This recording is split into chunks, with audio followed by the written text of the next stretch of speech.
दोस्तों नमस्कार।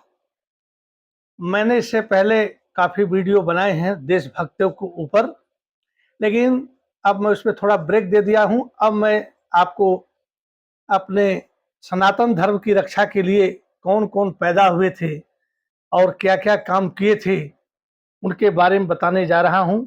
एक ऐसे संत थे, महामानव थे, जो बहुत कम समय में ही चारों धाम की स्थापना किए और अपने कम समय में ही 100 ग्रंथों की रचना की और इतना पैदल चले कि एक मनुष्य से संभव नहीं है।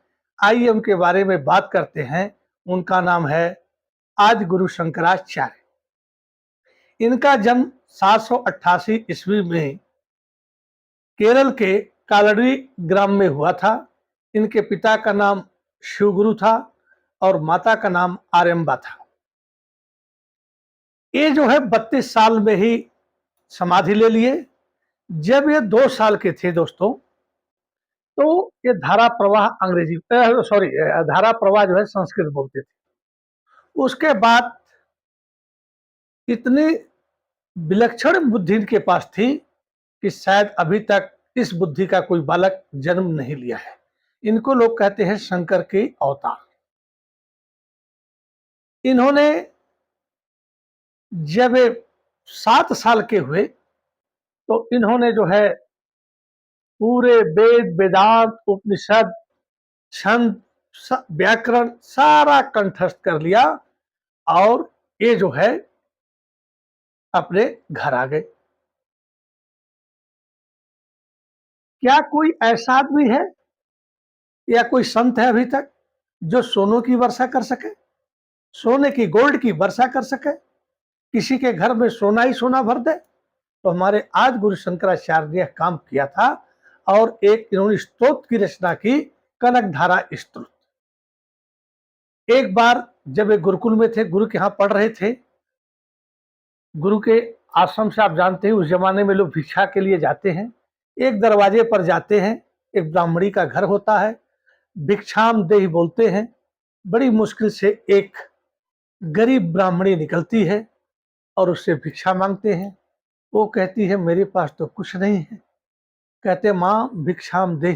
फिर कहते हैं, जाती है और उसके पास एक आंवला, आंवले का आप लोग देखे होंगे, आंवला ला करके रोते हुए देती है। कहती हे बालक, मेरे पास इस आंवले के अलावा इस घर में कुछ नहीं है।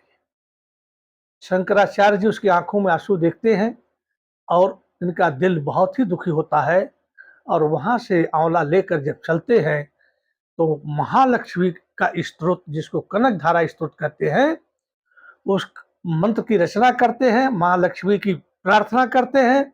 महालक्ष्मी प्रसन्न होती हैं और कहती बालक, मैं तुम्हारे स्तोत्र से, तुम्हारी तपस्या से, तुम्हारे मंत्रों से मैं प्रसन्न हूं, बोलो क्या चाहिए।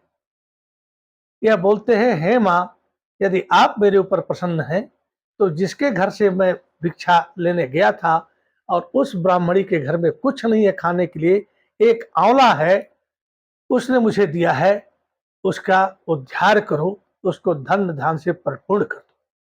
माँ ने कहा हे बालक, उसके पूर्व जन्म के ऐसे कर्म हैं कि उसके यहाँ लक्ष्मी का वास हो ही नहीं सकता है, तो मैं यह करने में असमर्थ हूं। जो उसका प्रारब्ध है वो भुगत रही है। बोलते हैं हे माते, यदि आपको मैंने प्रसन्न किया है और आप यहाँ पर आई हैं और मुझे प्रसन्न करना चाहती हैं, तो उस ब्राह्मणी का दुख तो दूर करना ही पड़ेगा आपको। यह मेरी हाथ जोड़ करके प्रार्थना है।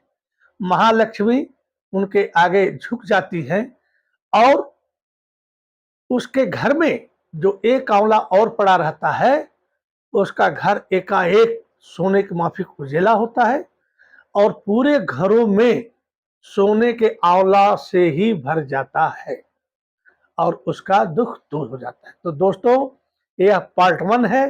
पार्ट 2 में जो है कल फिर आपके पास रखूंगा। इसको देखिए।